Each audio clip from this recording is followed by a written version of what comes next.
Lunch Money Lambert, Jeff Malott. Welcome to the Kayak Bass Nation. Yeah. Welcome to the Kayak Bass Nation. Kayak Bass Nation. Hey. Welcome to the Kayak Bass Nation. Welcome to the Kayak Bass Nation. Welcome to the Kayak Bass Nation, where we talk about fishing and competition. It's your boy Ox Pippin, aka Ox Fishing. Don't come over here tripping. Hey, hope you enjoy the show. Jeff Malott, Lunch Money Lambert, Lego. Hey, welcome to the Kayak Bass Nation. Kayak Bass Nation. Welcome to the Kayak Bass Nation. Kayak Bass Nation. Hey, welcome to the Kayak Bass Nation. Welcome to the Kayak Bass Nation. Welcome to the Kayak Bass Nation.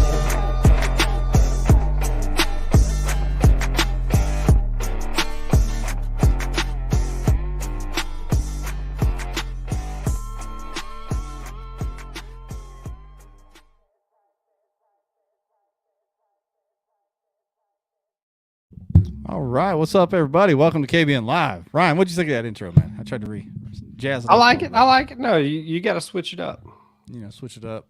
Always working to improve things. Some clips, some instructions, some click-by-click instructions. Yeah, click.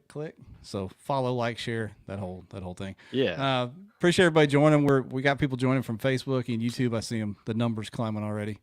It's going to be a good night. How was your weekend, Ryan? It was good. I don't know if I did anything at all this weekend. Did you go to a concert this weekend? I see some concert photos. So that was Thursday night. Giovanni and the Hired Gun. So Giovanni is this Texas boy that went on the gator hunt with us. He was playing in Chattanooga, and Jordan Marshall happens to be a fan of their music. So I invited young Marshall down for the full experience, and it was awesome. I mean, they're a wild bunch anyway, but we had a really good time. Watched two dudes get into it at the concert. Some guy had too much to drink, and his big buddy was carrying him through the crowd, and this guy like kind of checks him, and he's like, "Hey man, watch out." Well, big dude just turns and puts his middle finger right in the dude's face and was like, "Nah, I'm good. Keep on rolling." Yeah, nothing happened but some jawing, Yeah, like kayakers. Yeah, I mean, it was. Well, we got some Queen City on here tonight, so they don't play no games. They don't play no games. Two-piece, the only one. You don't mess with two-piece. Yeah, Queen City boys. That's right. So if you guys like saw in the announcement, we've got two guests tonight. First, we got Joey Randall from the Queen City, won the Queen City TOC over there, and then we've got Bryan Howell coming in second half of the show to close us out with the Louisiana State Bassmaster State Championship there. Oh, yeah. So, little double feature. It's going to be a good one. I know Ryan tipped y'all off to who was coming on last week, so it's going to be a good one. We got Joey patiently waiting over there, but as always, we like to kind of talk about the week that was. There wasn't a lot of tournament talk or any tournament stuff going down over the weekend. Obviously, we're still waiting the final bass schedule. I see a lot of other clubs dropping schedules, things like that coming out. I saw the Dugout made a little announcement. Steve put a Meet the Team post out. That's what he says. Yeah, Team Dugout this Saturday featuring Dylan Lowry. There'll be some other people there as well. I think Dylan is the headliner there. Yeah, Dylan and then Jordan Marshall. Yeah. Oh, like Christine Fisher. I see her at the top. Christine's on there. Riser's coming down. Emily's going to be there. Come out, hang out, quiz some folks if you got any questions, or if you want to put in a handwritten Dugout team application. I encourage you to craft your best soliloquy and bring it with you. Oh, soliloquy. I like that. Yeah, I'm on that Chick-fil-A sweet tea tonight. There ain't no telling what might come out my mouth. Man. Hey, I can't see it on the camera, but Ryan, you can kind of see it there. He's got one of the new KBN hoodies on, looking fly. Are the orders still open for those? Yes. Yeah, they are. We're going to run through the end of the month. Hoodies are up, T-shirts. We are working on some hats for you guys, too. We got some awesome some patch hats that if you don't like them, I don't care. So go check that out. Yeah, there's always been some merch to be able to order on the website, but it's kind of been mid-level quality. But Ryan has got us with a new provider, and they've got some high-quality stuff, but they're doing limited runs. So you got to get over to the Facebook page or group page and find that. Yeah, that it's the post same with that same link. company that does Bass Talk Live. And they're, performance fleece, really good quality blanks, t-shirts, but they do just like flash sales. That way they're not having to carry a ton of inventory. We're not having to carry a ton of inventory, and we can get new designs up and out. Yeah. We got some folks chiming in on YouTube and Facebook. Josh Hawks is watching the podcast while changing the oil in his car. Pretty good night. I like that. Stay safe under there. Levi, I've got 3 monitors and a light on my camera, so it's just, it's unbelievable how much light I have coming at my face. Jeff's trying to get a tan. That's what's going on. And I'm working on a new setup in here, so I need to maybe adjust that. Maybe back the light off a little bit. But we'll do that next time. What else to talk about, Ryan? Oh, I've got some notes over here. The KBN Awards are coming up. Ooh, that's KBN always Awards. Good. Yeah, the rankings will come out. We got to come up with some categories, man, for the we do those 10 categories every year for the awards. And I always kind of fly by the seat of my pants and make that stuff up towards the end. But we need to give it to the people, let them pick our categories. Don't you think? Yeah, I definitely think we should. If you have any suggestions, be thinking about those. We'll throw up a post and do like where you can add a poll option or whatever and take the top 10. Yeah, and then we'll come up with a way to hammer out those top 10 and get your responses for that like we did last year. That was fun last year. Oh, yeah. So that'll be a good one. And then the rankings will come out, of course. And then on the group page, there's a few things that went on the group page. It's been kind of a slow couple weeks there, to be honest with you. But I made a post, just kind of I thought it was a funny post, but made myself laugh anyway, about it was like a GIF from the Step Brothers where they're saying, hey, you could be the next investor. That funny clip from the Step Brothers. Oh, yeah. But I've seen more posts this year, Ryan. Yes. Of people not announcing sponsors. And I love all kinds of sponsors, whether you get 5% off or you have to pay them to be on the team. I think it's awesome. I have no qualms about it. If it's a little discount or you get $1,000 per post, whatever, I'm happy for anybody. But how people are going about getting sponsors seems this year in particular is the strangest thing I've ever seen. I've never seen people post asking for them. Have you ever seen that? They're shooting their shot, man. Cliff made, and I don't know if he was serious or not because you can never tell, a National Pro Staff post in there, which is a company that you pay for their services and they get you your discounts or some silliness. But it's getting desperate out there, Jeff. It's getting, and I don't know if it's because of, inflation or what, but I'm definitely seeing a little more try hard in the air than usual. Yeah. Maybe I'm just old and don't know any better. So if that's the way to do it, then by God, go for it. Ask away, shot, man. Yeah, ask away. But people misread that as I was like somehow making fun of people that are sponsored, and of course I'm not making fun of that. I've got a few sponsors myself of different degrees, and so does Ryan, and so do a lot of people I know. So you do what you can do out there. They say that chigger craws don't go in the gas tank, but if you can save money on a pack of baits, that money goes in the gas tank. So take what you can get out there. Take what you can get out there. No shame. You can smoke a chigger craw if you need to. If you need to. That max scent's pretty strong. You can probably eat one. Speaking of sponsors, Taylor Howell's in the comments. BDH headline sponsor. Oh, Billy Bowden too. Being friendly as always. I can't see him. He must have me blocked now. Yeah. There you go. There you go. But yeah, with that said, man, let's holler at our sponsors real quick. Of course, Dugout Bait and Tackle. We already talked about their meet and greet. They had a huge Black Friday week. There's still several weeks left before Christmas, so dugoutfishing.com. Get on there and hook up your significant other or just a friend of yours with some gifts from Dugout. Oh, yeah. And I saw they've got some of the new Berkeley stuff and some other things in stock on the website. They got those new Abu reels. I saw a post about that too. Yeah. I'm thinking about getting my hands on those the new Money Badgers. Apparently, that's a new spin on the wiggle warts. Okay. I throw rock crawlers a lot. Yeah. So if it can be something a little bit different, I'm gonna try some of those. Of course, ProGuide Lithium's our newest sponsor. Mm-hmm. Proud to have them on board, and I've got my new graph installed. I took it out Sunday, only ran it for a few hours with my little battery. I'm waiting to get a ProGuide in, and so I can power that thing all day. So if you guys are getting new motors, new graphs, whatever, make sure you get with ProGuide. Western Slovakia. Yeah, buddy. Of course, New Year's is coming up, so you need to get on your Western Sun vodka. So there you go. Michael Trask, yes, I've got my new office. I just don't have anything behind me.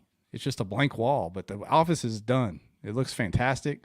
I wish I could show you the rest of it. I could pan around and show you. But you know what I should have done, Ryan? I got in the corner here, I have a leather chair with like a little fancy wooden bookcase thing and a light. I should just sit in my chair and like smoke a pipe with the camera on me and do the. Is that where you're going to do live interviews? Yeah. Have them in the leather chair? Maybe. Or I'll just sit in the leather chair and they can sit back here in the blinding light. Even better. Yeah. But anyway, hey, let's get Joey in here, man. Let's talk a little fishing Let's to do it. a winner. Winner, chicken dinner. What up? What's going on, fellas?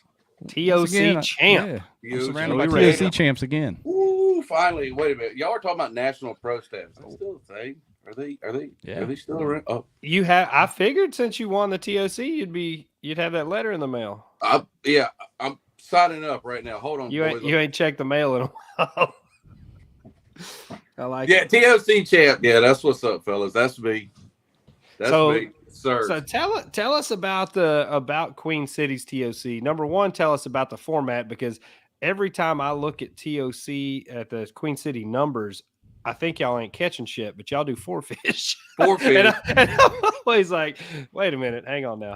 Well, it's a bit of both, and I get where you're coming from, especially from a guy that fishes like Chickamauga and I mean, just doing the math, I'm like, on a 100-inch limit, I'm like, wait a minute, we're at 70 something, and then I'm like, well, it's a 4 fish limit. I have to remember that every time. Yeah, I was an 18-inch fish away from 90 inches. So yeah, you know what I mean. So which is a decent bag. Oh yeah, in the southeast, but 90 inches on Gunnersville is probably that's probably nothing on Gunnersville. So depends on the time of year. Sometimes that's a mega bag. Nothing's wrong with Clarks Hill. I think it's a great lake. It's just you have to keep that in mind for fish. Our TOC is basically, I can't remember exactly how many members. I know Vinny's going to kill me, but I want to say around 200 members. It's a point system. It's similar to Hobie's. The amount of points isn't the same, but it's a roll down system. And so at the end of the day, we cut it down to 22. At the end of the season, all your points are gathered and in the top 20.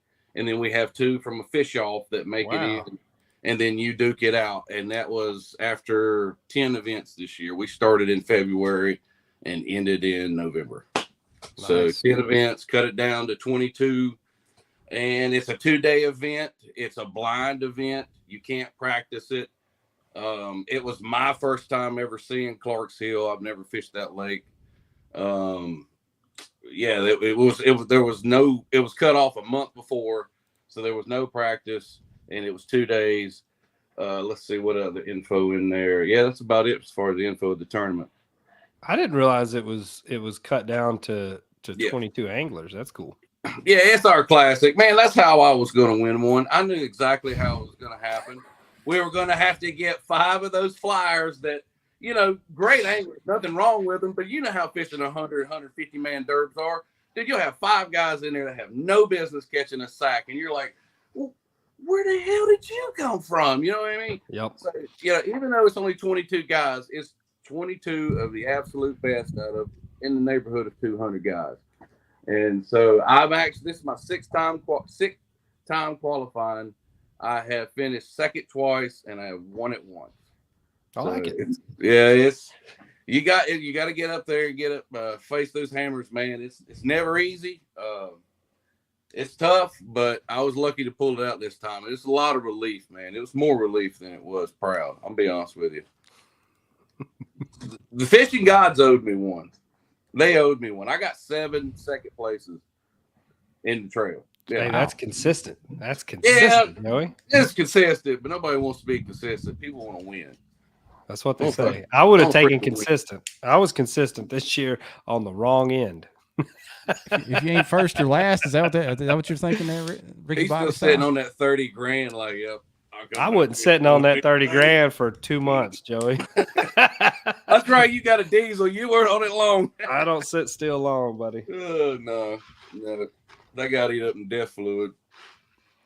I'm deleted. I don't touch that catfish. You lucky dog. Anyway, back to fishing. But yeah, that was let's see. I'll tell you an interesting story. The guy who's beat me twice by a combined total of 3/4 of an inch in the past 2 TOCs, a guy named Matt Hodge. There he is in 8th place. One of the absolute most natural hammers you will ever just run across. This guy will trip in a mud puddle and come up with a 5-pounder, dude. I'm telling you, he is a badass. So he beat me on my home lake by 1/2 an inch one time for the TOC. And then last year on Lake Gaston, blind event, never practiced it, never seen it. He beat me by 1/4 of an inch last year, right? And I still got paid $2,000, which I'm not mad about. We got another grand for the team. I mean, I walked away from TOC with like $3,000 last year, but I lost it again to the same damn dude, right? And talking about a less than an inch combined. So yeah, and my nickname was Deuce. So but anyway, at the first day of this event, I'm sitting there fishing this bridge, and I think it was Soap Creek. And there is nobody around me for miles. I can see down the creek about 1.5 miles, and then the creek dead ends about 300 yards behind me. I look, and I'm like, man, I'm going to catch fish on this bridge all day. Nobody's going to mess with me. And I look, coming down the damn creek, here comes Matt freaking Hodge, coming straight to my bridge, right? So I'm having a heart attack. Dude pulls in, catches 3 on a shaky head in like 5 minutes, right? I've been there for about 1 hour and 15 minutes, hadn't got a bite all day long. I'm like, dude, he's gonna beat my ass again. So he catches his 3, turns around, hauls ass back down the creek, said, heck, there's not enough room up here, dude. And he goes on back down the creek, and I just stayed right there for the next 2 days and commenced to busting their ass. I got so lucky, man. What'd you do? So how did you adjust? Did you pull out the shaky head after you saw him? I pulled out the damn shaky head. What the hell you think I was gonna do? What do you mean what I do? I got his bait and I tied it on and sat there and caught the fish. A black trick worm, and I threw it until they bit it. No, but seriously, yeah, I caught so. No, but seriously, yes, that's exactly yeah. Seriously, yeah. You guys are getting elite level juice right here. I mean, listen, fishing ain't rocket science, and that's the first thing I learned a long time ago. If a guy like me can figure it out, it ain't rocket science. So yes, a shaky head kept me in it on day 1. I did pick up a big bite halfway through the day. On first day, a big bite, Clark's Hill big bite, an 18-incher that gave me, 63 inches and some change for day 1, kept me within striking distance. So day 2 rolls around. I pull back up on the bridge. I'm like, you know what? It's early morning. I'm going to run a red crankbait on this bridge. I don't give a damn if it's spring or not. I'm going to run a red crankbait on it. So boom. I pick one up within the first 2 casts and don't get another bite around the whole bridge. Pick up the shaky head. Limit. Okay. All right. What am I supposed to do now? I need to upgrade. So I took out my Alabama rig, which was fishing kind of tough for the tournament for most people. Some people were catching fish on it. Some people were having a tough time with it. And so I was throwing smaller baits on my Alabama rig. And at about lunchtime, I decided to upsize my swim baits to 3.8. I was throwing the smaller 2.8.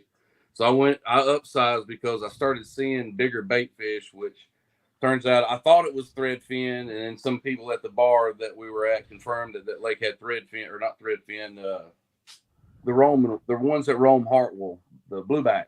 Blueback herrings, yeah. So they confirmed that Clark's Hill had blueback herring in it, and I was like, oh, sometimes these fish get keyed on bigger bait.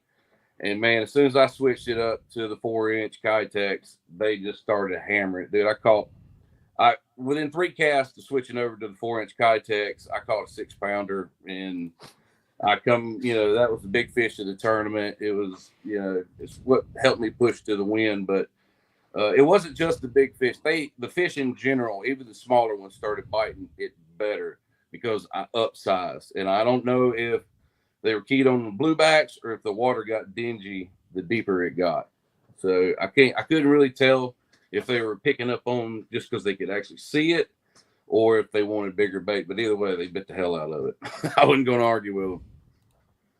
What kind of lake is Clark's Hill? All right. So somebody asked me that earlier. Clark's Hill reminds me of Hartwell. Hartwell reminds me of Lake Norman, and then you can kind of see some Murray resemblance in there, but not really. Murray's got freaking tanks, and it don't matter where you go. Like, I think Clark's Hill and Hartwell, I know there's a lot of good areas on that lake, but I think there's a handful of areas that usually most of the tournaments get one out of. Murray's not like that. Murray you can drop 25 pounds from top to bottom. So, but yeah, it reminds me of Hartwell. I would say, it's starting to turn into a spotted bass lake, clear. I know there is some dingier water because it's 70,000 acres. It's twice the size of Norman, and so it's about the same size as Hartwell. So it's a monster. But yeah, it's a nice lake. It's got some big fish in it too. Let's talk about your day one and day two separately, because on day one, obviously you're sitting there in sixth place, 4 inches back. And I don't know, did we talk about this live or before we went live about you guys being 4-fish, which is a little bit different than most clubs, right? Yeah, right. So you're sitting there with 4 fish. In my mind, I'm trying to think about how big of a lead is insurmountable in the 4-fish format. You're 4 inches back, which you're still in it, obviously, but you don't have that extra call to make. Does it ever seem to make a difference? Yes, it does make a difference that's an ongoing struggle in the Queen City. We love to be different, and we will continue to be different from now until probably the end of whenever it happens. But I'm a big fan of 5-fish limits. Now, there has been several tournaments out there. If they were 5-fish limits, I'd walk away with multiple tournaments. But, people caught bigger fish than me, even though, they had a great day. I would have won that on 5-fish, and, vice versa. I mean, there's been plenty of situations where I was on the other end of that as well, but it's a give or take. I kind of like it. It makes counting easier because you catch 420, you're just going to walk away with it. I think there's a place for the 4-fish deal, especially, our local stuff will do, like our TVKA club stuff will do like a 3-fish limit, because we get a lot of new people that have maybe never kayak fished or maybe never fished in a tournament setting period for bass. Right. So we don't want to like scare off, new guys, I guess. Like, you want it to still be that kind of welcoming grassroots type deal. But, the people that travel around and fish 5-fish tournaments, you're used to fishing 5-fish tournaments, and your mindset is kind of based around 5 good bites. So, I think there's a balance in there. I like the 4-fish setup myself. I think that's a good mid-tier to kind of catch both those things. What is it? For 5-fish, we think, man, giant bag, 100 inches. Is 4-fish, you just take 20 off? Is it 80 inches? Is that considered a giant bag for 4-fish? Man, we have rolled out. Don't hold me to the exact numbers, but we at Santee, I can't remember if we broke 80 anywhere other than Santee. I'm telling y'all, I don't know. Can't remember if we've done it at High Rock, but I'm telling y'all, High Rock, it's gonna happen at High Rock soon. But anyway, we've got one Santee either last year or year before with like 87, 86 inches. It was an absolute lobber. He had like 32, 33 pounds, something like that. If he was weighing in a bass boat tournament, oh yeah, he had him, and was culling 20s, dude. Culling 20s like it wasn't nothing. So, but that's Santee, man. It's either the most baffling lake on the planet, or it's dog shit. One of the two. I hope it's nicer next year than it was this past year, but I mean, from what I saw of it, I definitely want to go back. Dude, springtime, it is. I mean, it's broken almost every Bassmaster record there ever was, multiple different times on different occasions. So when that lake is right, it's up there with Toledo Bend. I'm not gonna say it's up there with Falcon or one of those deep Texas lakes or anything in Cali, but anything other than that, it can compete for sure, 100%. 40-pound bags are possible.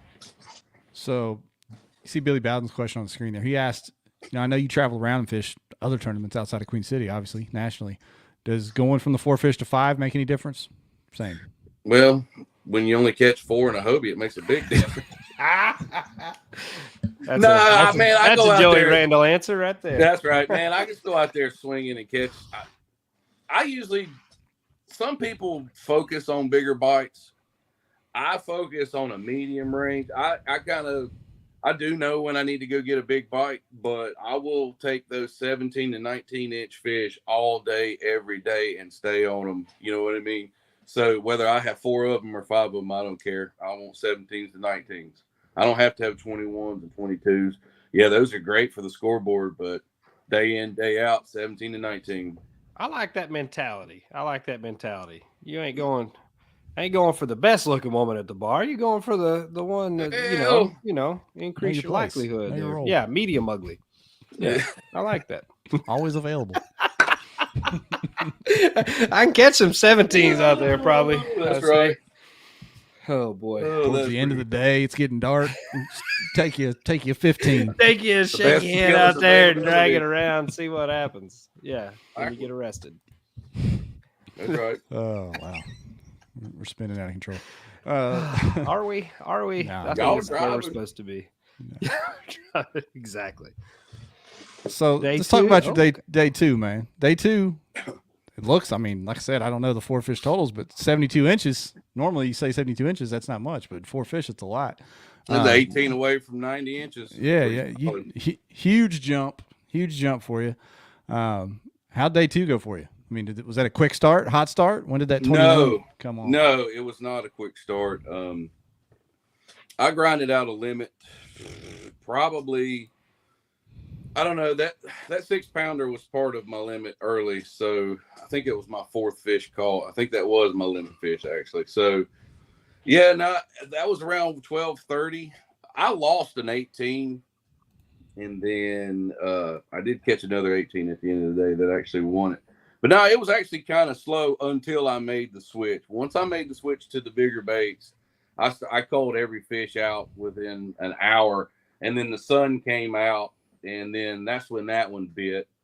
And I called another 13.75 after that, and I just kept working the bridge. The biggest thing for me was, the biggest key was, in all my friends that run Live Scope, Chris Goodwin, Chris Goodwin is in 3rd place on that list there for day 2. That is probably one of the best anglers in the country, and he is just now getting started. That dude runs Live Scope. He can run 20 miles a day. That guy is going to be unstoppable soon. But anyway, long story short, he was running Live Scope, and he was telling me after the event how they were avoiding his Alabama rig. And I noticed right away that on the Alabama rig, they would not bite it suspended. If they weren't on the bridge, if they were 20 yards off the bridge schooling, they would not bite. I could not get them to bite topwater. I couldn't get them to bite a jerk bait. I couldn't get them to bite a swim bait. I went through the gamut of suspended fish baits, wouldn't bite. So I just focused on the bridge because I knew those fish were there, and if they were going to eat, they were going to pull up on the bridge to eat. So I would just keep the shaky head on the edges of the bridge, or keep that Alabama rig just running parallel with the bridge about 8 foot down. And man, they would turn sideways on it and hang it up. It was just, once I made that switch, that's when they started biting it. But they wouldn't bite if they were suspended. Did you try pendulum swinging a drop shot through the suspended fish? I don't throw a drop shot. Oh, okay. Hell, all right. No. Wait, you gonna throw a shaky head and then judge a drop shot? I'm not judging anything. I'm just telling you, I don't throw a drop shot. I'm not judging it. I'm just telling you, there's no way in hell I'll have 8-pound line in my. Telling you, it's not for me. Yeah, right. I throw my shaky head on 12-pound fluorocarbon. So as you should. Yeah, I don't throw 8-pound. That's just asking to get broke off. That's right. Yeah, that's interesting about the A-rig, man. You think that was just fish? Those fish that were on the bridge were just in ambush position, and that's why they were ready to eat, and the other ones were just out there floating. No, because I'm gonna tell you exactly why I know that. Because I worked that damn bridge for 8 hours nonstop, back and forth, back and forth, back and forth, back and forth. Literally, I did the exact same thing from sun up to sundown for 8 straight hours. And all you had to do was let it rest. And if you let it rest, either your scenario could not, you could be right, but I could be spooking them off the bridge and then giving them enough time to rest and then coming back and they're like, oh, here comes some bait. You know what I mean? They don't catch me coming up on them. That's fair. We could talk about that. But in my mind, I know what was happening. I think they were just impossible to catch, suspended. And when they were biting, they were sitting on the rocks. They would move to the rocks because they were floating around, moving around with the bluebacks, man. Comment of the evening there. That's he couldn't be less. So that's fair. Oh man, yeah. Joey, the way you measure your fish makes me sweat. Just looking at those pictures. Yeah. Yep. With the how confident are you in your reflexes to catch a fish when it flops way up there? I've only lost one fish that hurt me, and I have fished a shitload of tournaments. Now, let me tell you what. That is not the first picture that got taken of that fish. Me and Vinny have talked about this multiple times. I will slap a fish on the board. I don't give a rat's butt what the tape says. As long as that tail's flat, I'm snapping pictures, right? So even if he jumps off the board or an open mouth or something, as long as his tail's flat, I've got a picture of him something. Yeah. Then I'll take that fish, make sure he's going to act right, set him down, and put that big old catcher's mitt on him. He ain't going nowhere. Big old catcher's going nowhere. Big old Johnny bench hands on him right there. They'll be pushing that Greg Custard out their butt by the time I'm done with boy. Oh boy. Old Bass Mafia scent. Yeah. Wow. Nah, man. So we're allowed to use clips. We can actually use a stringer clip in QCKBF. Really? Yeah, that's a bit of a hot debate for this club. I'm not for it. I don't use them. I have trained myself to fish in the Hobie, set of rules. So I can't have one. So it makes no sense for me to get out of here, Norman. For me to use the clip at home and not have the practice of holding a fish unclipped in a big money tournament, a national tournament. I'm not interesting. I don't know the accuracy of the measurements with clips is kind of where the depends on where you clip starts them for me. Where you we used to do it around these parts, and you have to make them put the clip under the fish, on that side of the mouth where it wasn't impeding with the picture. And it was a disaster. You can go back and look at any of my QCKBF photos. I'll take it and I would take that big ass stringer clip, pop it open, boom, right through the lip, straight down, clip it in. He ain't going nowhere. Back when not we used against to, the rules. I wish I could find the picture, but back when we used to allow it, this dude came to his first tournament ever over on the Hot Lake, Ryan, that we've talked about around here, the Hot Tub Lake. Caught what would have been big bass. It was like a 24 1/4, and ran a piece of rope through the fish's mouth.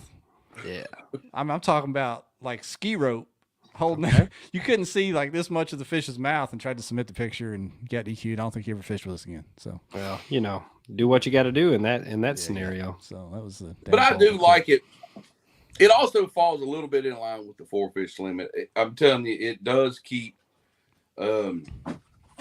It gives more of hope to a more broader audience. You know what I mean? Yeah. You know what I mean? Because if you were a new guy and you just caught a 5-pounder and you laid that thing on the board, you're gonna be shaking so damn bad that a clip would do you a lot of good. I mean, it has to be. I mean, no bragging, but it's got to be a giant for me to be shaking, to be not being able to take a picture. You know what I mean? That's just the way it is. Good stuff. So what's your plans for this year, Joey? What trails you going to chase outside of Queen City? Hobie, Queen City. That's it. Hobie, I might fish a few Bassmasters. I'm going to fish probably 4 Hobies, give myself another futile chance at the TOC. Give that one more go. But I definitely want to go fish the Harris chain because that looks fun. I want to go Seminole because Seminole owes me one, or at least that dude in that black bass boat does. Buddy. But anyway, I want to go to the New River because, New River is, some of it's North Carolina, but I know it's West Virginia tournament. That's going to be fun. I get to go ride around in my little XC. I'm interested to see how that one goes. I want to see you know, how obviously the Susky is very broad, very broad. So I feel like it allows us to spread out. The New River, I want to see how launches are and how much people are able to kind of fish around each other. It's going to be interesting, man. That's if I'm not mistaken, I could be dead ass wrong, but that's some moving water there. Yeah, that's what I understand. It's got some big drops and stuff too. Yeah, that can be, get in trouble out there. But hey, it's an adventure. Anything new, anything that I haven't done. My biggest thing about this year is to go to the hair stand because I've never been there. Because it's going to be fun just to explore new shit. Yeah. We're looking forward to seeing you out there, man. We're going to let you get out of here. We got Bryan Howell waiting in the wings to come in for the second half of the show. Hammer. Couldn't be happier for you to win that TOC out there, man. Appreciate, fellas. Big Good things job, coming Joey. in 23. All right, boys. I'll check y'all later. Steve Field said he'll get you some Hobie posters to put up there in the background too. Some Hobie posters? We'll try to clean you up. I already bought a Hobie from them. They get enough advertisement. All right. He said, "Pay the man, Steve." Pay the man. Discount. Steve, you know I love you, Steve Fields. Right, See y'all. Behave, Joey. Bye. Joey Randall, the man. I like that guy. He's good. He's good people. He is good people. And continuing the night of our great guests, we've got the one and only. The one and only. BDH. What's up? What's up, What's going Bryan? on? How's my audio? Is it all right? Yeah, it sounds yeah. good. Sounds better than ours. Crispy, I think the kids call it. Yeah. Where's Taylor at? Is she around? Yeah, she's hanging out in the living room. Just I don't know. She was watching earlier. Then She's in the comments. I heard She was trolling laughing. us earlier. Yeah, cool, man. Hey, I As saw your always. comment. We want to talk about the Bass Championship that you just won, but you commented on the stream that 3 fish limit would be interesting in Texas. Nobody in Texas runs anything like that? No 3 or 4 fish? that would be fun. Like you just shoot for 3 big ones, 3 23s. You know, like 3 20s, you wouldn't even win. Wow. BDH just hurting all the Texas boys' feelings. I might shoot for 325s. I ain't gonna go out there and do nothing else. That's Color good 21s for you. and 22s. So there'll be 3 of them fishing again. BDH and Guillermo and Scotch. They're fishing against each other. Mark won't even get out of the truck. He's got a broken leg. That's true. That is true. Yeah. Heal Broken fast, ankle. brother. Yeah, So tell us about this event that you went and fished. I knew that it was happening because I saw Francis Tran and some of the Bayou Coast guys that were posting up promoting this thing. In my mind, I didn't look for you to, number 1, be in it, but number 2, definitely not go down there and take their trophy away from them. What happened? Well, no one's been running like any fall tournaments or anything like that. You know, I've been fishing out of a bass boat with my buddy. And we did pretty good. You know, I probably fished 4 or 5 tournaments with him. And I was just thinking like, man, I miss kayak tournaments.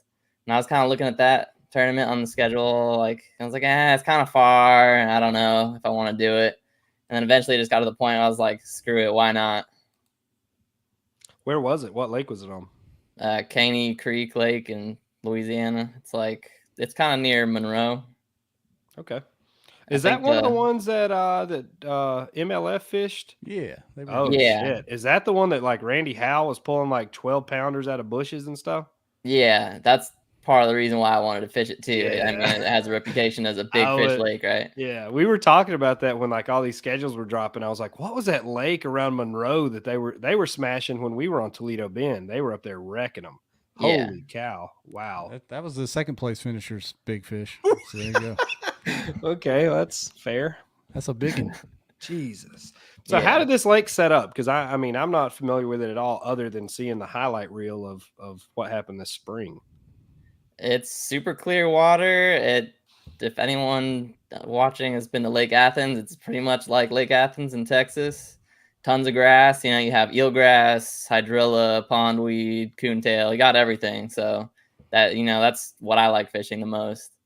And there's lots of docks, a little bit of timber, other stuff like that. But I would say majority is just grass fishing.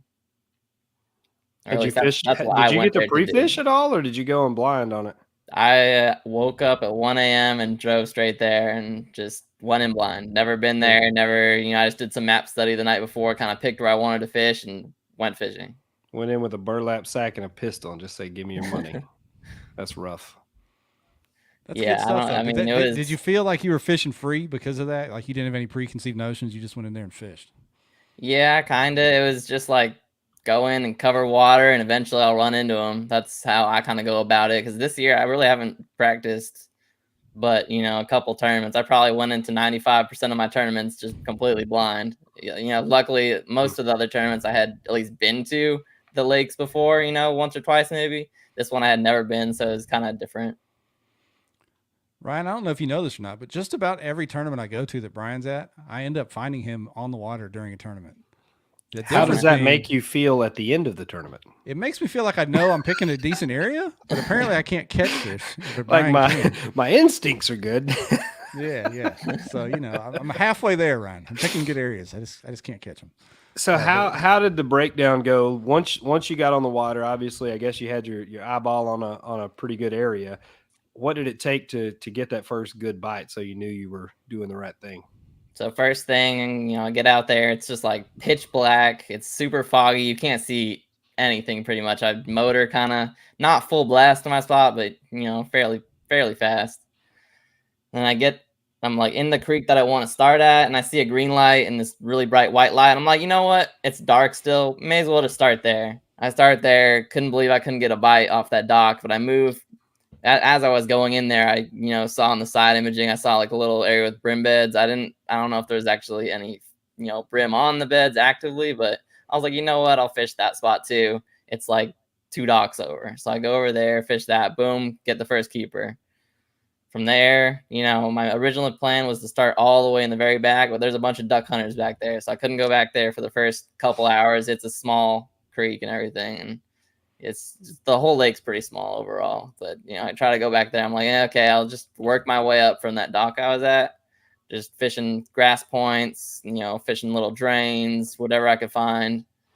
Wasn't getting bites. I couldn't believe it. I was like, if I went to Athens and fished spots like that, I'd probably have 10 fish in the boat, right? By the time I got to the back of the creek, didn't have anything other than that one, and that one, was only like a 13 something probably. So I was kind of like, okay, it's a start, but man, I need to get something else in the boat. But looking at the leaderboard, I knew it was fishing pretty tough for everyone else. No one had a limit at that point.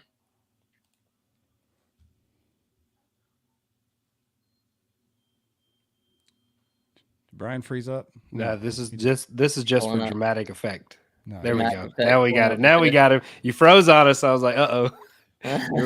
Here we go. Yeah. So I got the leaderboard pulled up here. So you started off slow? Is that what you were saying before it cut off? Honestly, it was slow pretty much the whole day, to be honest with you. I never got into them crazy. It's just like one fish here, one fish there. I couldn't get more than one bite off of a single spot. I see that. I was wondering, so I'll confess, I didn't look at the overall totals until just now, Jeff. And when you put that huge fish up and you said he was in second, in my mind, I thought Brian probably had 130 inches. But I see that he had a couple 13s still on the board that really took the wind out of that 25 sails. Dang. Yeah, that for sure hurt him. He had that big kicker. I just had the consistent quality though. Yeah. I don't know why I couldn't find a kicker, so I was looking for all day long.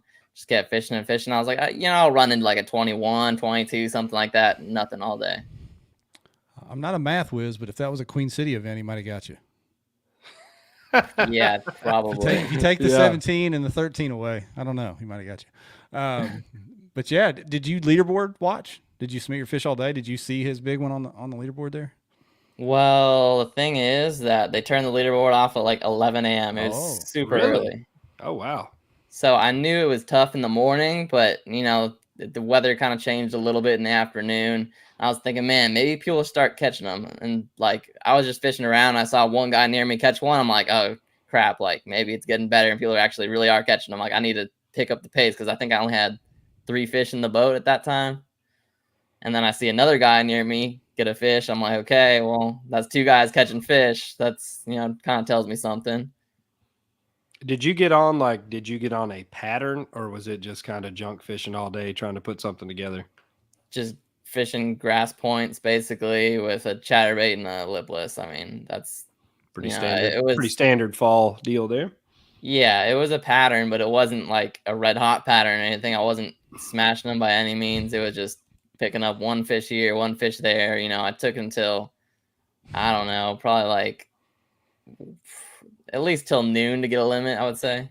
Probably about noon, and that's when I started culling after that.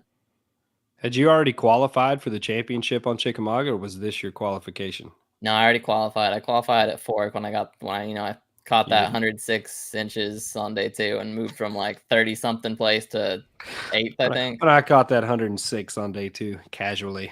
Yeah, this tournament was just for Taylor, man. A little Christmas money for Taylor. Is that what it was? I got you. Okay, you better get her something nice. Yeah, you got that baby to take care of now. That's where all that money goes, Jeff.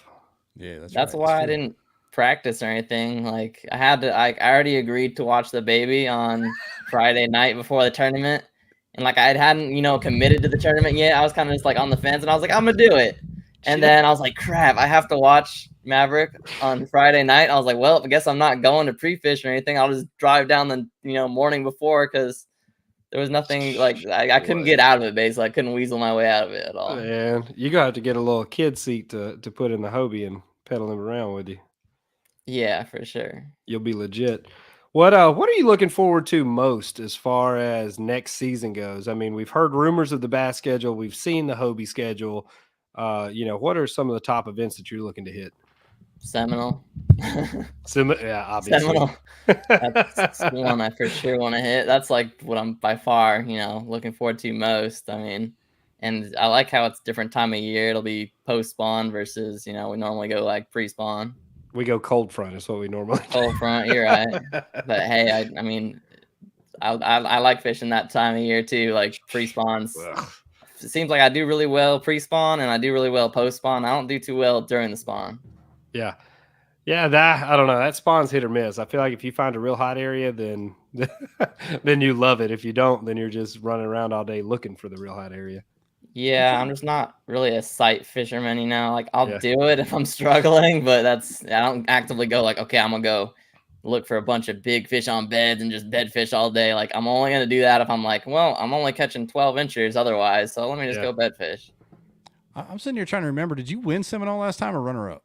Yeah, I won it. He won it, remember? Yeah, dude was out there flexing in the parking lot. That's right. That was Joey Vanya. He had busted him, signed the check halfway to the bank, son, and BDH came in and clapped him late.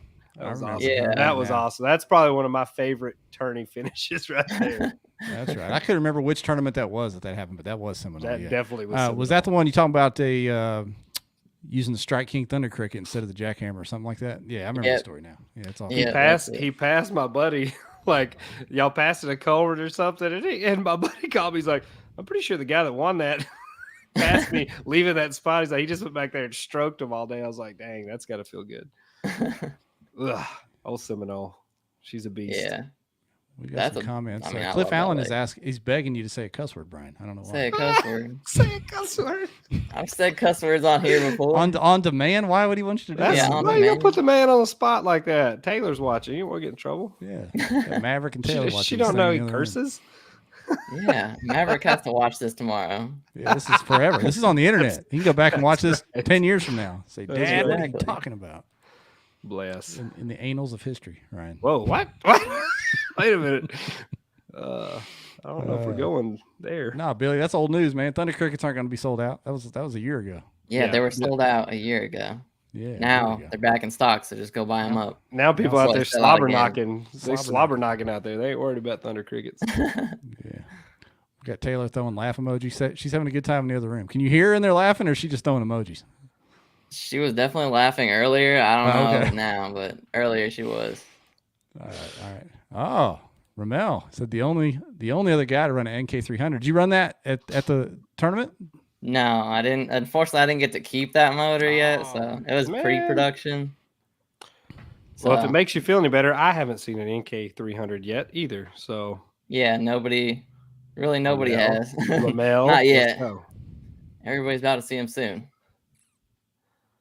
Levi putting the truth out there. We're always sold out of jackhammers, never thunder crickets. Taylor with the heat. Look at this. Dang. It's getting spicy. Joey was pretty funny, but Yeah, he's always good for a laugh too. Always good for a laugh too. If you got any questions or comments for Bryan, please throw them in here, because he's more than willing to share what he did, specifics on what he did to win that tournament. Who you got in the frame there? It's like, is that a cat? He's sitting like on my armrest here. Okay. What's the cat's name? I don't know. Every time I'm on any podcast or anything, he always has to come in here and see what's going on. I like it. Usually he's like trying to jump up on my lap and stuff. And I'm like, no, get out of here. But he's okay today. Yeah, Joey had his dog. You got your cat. I got my dog running around here. It's a crazy night. I don't have any animals here on hand. I'm sorry. Billy over here didn't know I won with a thunder cricket. I mean, it wasn't only a thunder cricket. No, it was just the adjustment. Yeah, the adjustment. Exactly. Wasn't that right? It was the adjustment during the day. Maybe I should have thrown that at Caney. I probably would have put up a 105. Man, Bryan even forgot about the thunder cricket till just now. Yeah, he threw them all away. He threw them all away after Seminole. He's like, jackhammers are back in stock. I'm good. I've probably only thrown it twice since Seminole, to be honest with you. Funny how that stuff works, isn't it?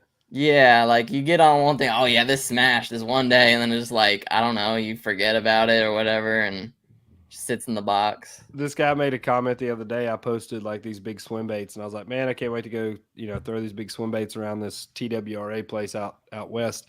And this guy commented, he's like, you're just going to throw a swim jig, because that like 5 years ago, I used to throw a swim jig constantly, like probably 7 years ago, constantly. That's all I would throw. That's it. I would have 5 rods in my boat and throw a swim jig all day.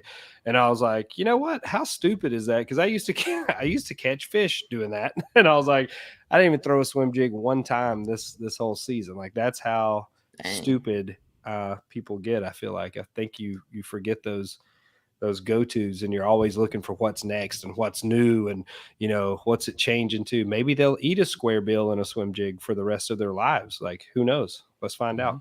They probably will. Yeah, I'm the same way. Like, you forget about things. I'm like, man, I used to throw a jerk bait every day practically, and it's like now I'm like, I kind of have confidence in a jerk bait, but not how it was before. I could just go any lake any day and catch them on it. I don't know. I don't know what's wrong with fishermen. Weird like that. We're weird like that. You just get on. It's like phases. You always go through a different phase. I can think of like when I would only throw a drop shot in California, and then it's like I would only throw a jerk bait, and then I would only throw a spinner bait, and then only throw a lipless and chatter bait. Like, I have phases for sure. Shane Carnahan is asking, did you fish north or south of the state park? I think he's looking for a pin drop here, but don't give him all right. So I started at the state park, and I just went out and fished those north creeks. I went way north up towards like the main creek that comes in. I wasted probably 2-3 hours up there. I had like 1 14-incher the whole time. It sucked up there. I don't know. Like, had I pre-fished, I would have not even gone up there, but that's what happens when you don't pre-fish. Luckily I had the motor. So, the NK180 got me around pretty quickly, so I didn't waste more time than I needed to. But I don't know, I felt like it looked good, just it wasn't happening up there. So I stuck mainly to like those main 3 creeks like west of the state park. Yeah, looking at the comments earlier, it looked like Shane used to live down there, Ryan. So yeah, he was just trying to figure out where he fished. We've got a YouTube comment from J Mac. How long have you guys been fishing tournaments? And then he had a follow-up. What's the difference between now and then? So how long you been fishing tournaments? What's the difference between now and when you first started, I guess? And you guys kind of talked about that already. You put down the drop shot, Bryan, your jerk bait. Yeah, I mean, I've been fishing, out of a float tube and stuff. I've fished tournaments, I don't know, at least 10 years maybe, but kayak tournaments only 4 years, almost 4 years, not quite 4 years. I've lived in Texas almost exactly 4 years. So that's when I started kayaking. And difference between then and now, really, the kayaking. I mean, 4 years ago, I wouldn't say anything's too different other than just bigger payouts and bigger fields, better fields, I would say too.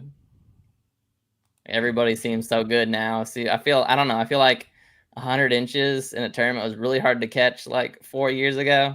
And it seems like now everybody's catching 100 inches in a tournament.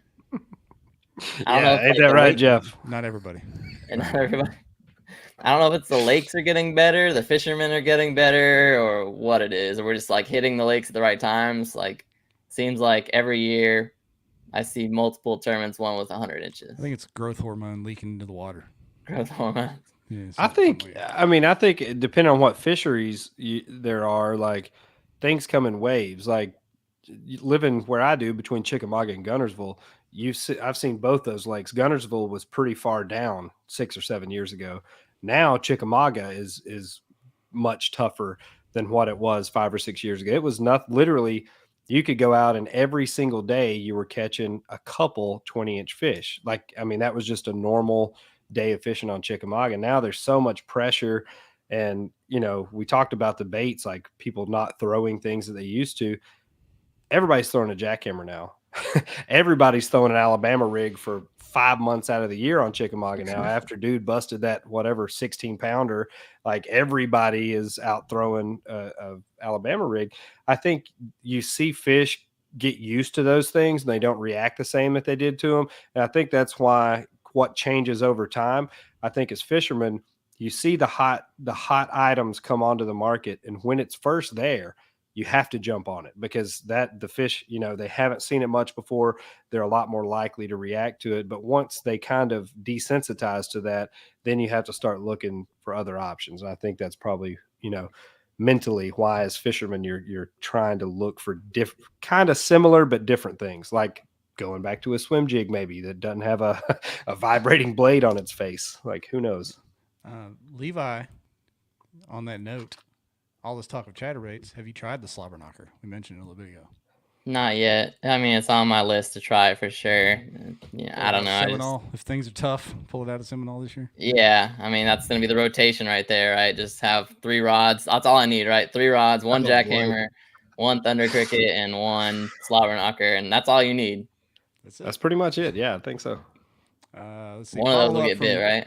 Follow up from J Mac. He said he meant, how long did it take for you to be confident? He's asking because he is starting with the Texas Kayak Bass League this year, so he's in your neck of the woods over there.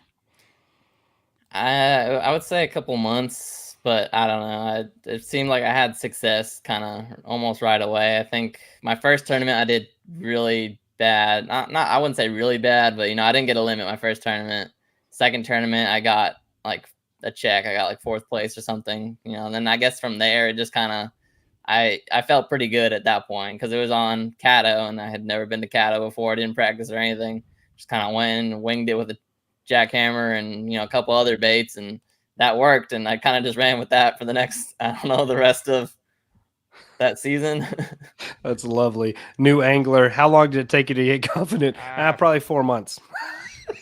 I mean, honestly, 4 months and I was BDH after that. When I first moved to Texas, Taylor's calling your ass out. It's over with now. She just sold 97 of your rods right now. Yeah, apparently. But when I first moved to Texas, it was like in October, and that's, you know, when most of the seasons are over. I bought a kayak, I think like November, and just went out and was like, okay, you know, I didn't have any tournaments to fish. So I kind of just fished around different lakes around here. And that's when I really got a feel for the fishing. Cause I feel like when I first moved here, it was like a different planet. Like I went out on my, you know, the lake I live right next to, Ray Hubbard. I went out there like 3 times in a row and skunked. I was like, what am I doing? I don't know. It just felt like a different universe. And then eventually I kind of figured it out. Like one day I went out there and started catching them. I was like, oh, okay, I get it. It just kind of clicked one day. Let's be honest. Did Clifton take you under his wing, show you around? Boy. BFW? Oh boy. No, I didn't meet Clifton probably till like a year into fishing tournaments. Probably like we had competed against each other, I think, but you know, we didn't really know each other or anything. Have you ever seen him cash a check in real life? Yeah, Clifton will smash him on that. Cliff can catch him now. Don't be tripping. I know. I'm trying to goad him into coming out to some more big events. I like Clifton. I like to see him more than once in my life. Would be great. Yeah. Hey, did you see this one? This was more for you, Ryan. Levi Schneider said, "Which lake has had a bigger downfall, Chick or Kentucky Lake?" I didn't know Chick had a downfall. It just has a lot of pressure, right? Yeah, it's had pressure. I mean, Chick used to put out multiple 40 bags a year in tournaments. Like that was a normal thing. Kentucky Lake, if you fish for a week, wouldn't put out a 40 bag. Like it's I mean it's awful. Kentucky Lake is dead. That's not a downfall. That lake is dead. Chick is having a rough bit of pressure right now, which I think it'll subside. I think this past year was better than the two previous, but I mean that comes in waves. It's all about what's hot and what's on TV more, because that's where people want to go. Like you'll see people book fishing vacations and stuff. They'll come to Chickamauga from Michigan and stay for a week or two. Like all of that stuff, people hosting their big championships, club championships and stuff on the lake. That's all, kind of relative. But Kentucky Lake, man, it really is. It's kind of a tragedy what's taking place up there. It's done for a long time till they get those carp under control, I think. Let's see. We got a few more questions. I mean, when I went to Chick, I thought it was pretty good. Like it may not be as good as it, used to be, but it's still not a bad lake. It's not at all. Go there and be like, it sucks. No. Chick's a very good lake. And that's what I'm saying. Like, but if you came 6 or 7 years ago, especially covering water, fishing grass like you like to do, that is a 95 to 98 inch bag pretty consistently. I mean, it was that easy, just flipping a light switch. Nice. Max Lemon asked, what's your top 3 lakes to fish in Texas since you moved there, Brian? You've got some more Californians moving your way, so you can give them a Athens, Fork, and the third, I don't know. Like I'll say Athens and Fork for sure, like my top 1 and 2, and then I don't know. The third one always changes. Sometimes it's like Nacogdoches, sometimes it's Gilmer, sometimes it's I don't know. Louisville. Yeah, best lake in Texas, other than Lavon. Yeah. Ryan, you ever been over to Fork yet, Ryan, for any of those tournaments? I haven't. No, I haven't been to Fork. I haven't been invited. No. What? No, hadn't made it. Yeah, Texas is a long way, BDH. I drive out there. I like to visit uncertain Texas. That's a great little area. Went out there and fished PK. Went to Amon Carter with Scotch one time. We fished Grapevine with Scotch and Duke Tran one time. I have not hit Fork. Those were all further from you than Fork. I flew into Dallas. I stayed at Scotch's house. Sorry. Fork's like an hour from Dallas, dude. Bro, I'm in Tennessee. I'm not.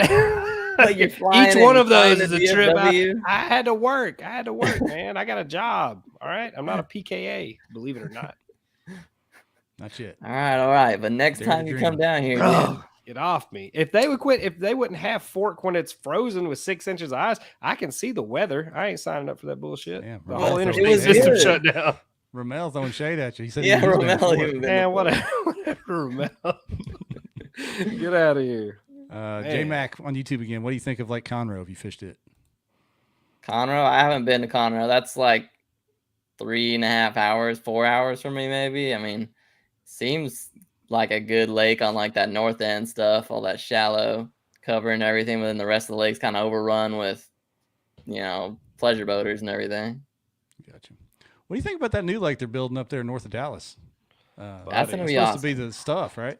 Trophy Lake? It's supposed to be. JT's dad, he slid in the other day and he's like, dude, when that opens, like, come on, like you got to get out of here. He said it's supposed to be stacked.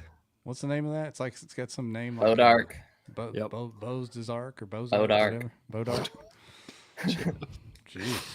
Yeah. All right, I'm gonna swing by Fork. I'm going to Amarillo January 4th, so I'll just hang a left and swing down to Fork. It's gonna fish really good in January, right? Dude, it did this year. I caught 106 inches in the Bassmaster tournament. Come on. That was it was a struggle on day one. I didn't even get a limit, but you get on the right spot and it's on fire. All right. You just dropped me the pin. I'm heading that way. All right, let's go. I'll give you a guided trip. Hey, all right. Now we're talking. All right. Well, there we go. We're going to let the BDH get out of here, get back to Taylor and Maverick. But, man, congrats on winning another trophy. And another one. Some spending money, man, before the holidays. Love having you on. Can't wait to see you on the trail. Are you fishing? You go fish Harris Chain, or where are you going to start the season? Probably. We'll see. I mean, Okay. I don't know. It's hopefully I can travel a little bit more this next upcoming season. You know, Maverick's a little bit older now, so we'll see. Sounds Because good. this year I really didn't fish too much other than local stuff. That's why we were sitting at home for the TOC. You're not wrong. You're not wrong. Yeah, I know, buddy. I remember that one. Yeah, still hurts, still stings a little bit. It does. It does. All right, Brian. Well, we appreciate you, man, and congrats once again. We'll let you get out of here. Y'all take care. Thank you. All right, Bryan Howell, Joey. What a Boom. show, man! What a show. It was a good one. Yeah. I don't know what we're gonna do next week yet, but the awards are coming down the pipe here in about 2 weeks. We'll do the award show, do the rankings. It'll be a fun one. So We'll think on it. We'll find something good for next week. Yeah, be watching the page for the category. Put up a poll for categories for the top 10 awards. Yeah, Cliff, you missed it. This is not a barber's cape. This is the KBN hoodies. So this page is KBN, and we made some hoodies to sell as merchandise for the page. So I'm wearing one of those. If you want to check it out on the website, the merch. Yeah, There we go. Fun time. Appreciate everybody in the comments. We'll see everybody next week. Later.